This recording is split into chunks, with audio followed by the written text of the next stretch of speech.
جب رات گہری ہو جائے اور ہر طرف خاموشی کا راج ہو، سنو سنو ایسے میں اپنے رب کو اپنا غم سنانا، اس رب کو بتانا کہ آپ درد میں ہو، تکلیف میں ہو، آپ کی خواہشات، آپ کی ضروریات ادھوری رہ گئی ہیں۔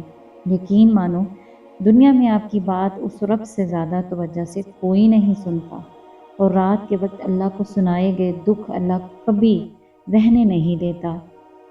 رب سے تعلق مضبوط کرنے کے لیے اتنی مصروفیات کے ختم ہونے کا انتظار مت کریں۔ یاد رکھیں یاد رکھیں یہ مصروفیات آخری سانس تک آپ کا پیچھا نہیں چھوڑیں گی۔ ابھی بھی رب کی طرف پلٹیے، وقت ہے ابھی اپنے رب کی طرف پلٹنے کا۔ اپنے مقامی وقت کے مطابق تہجد کی نماز ضرور ادا کر لیں۔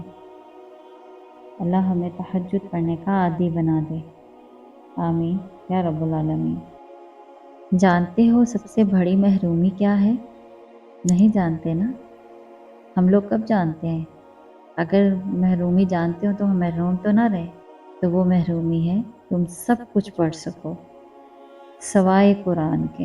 اللہ اکبر، اللہ اکبر۔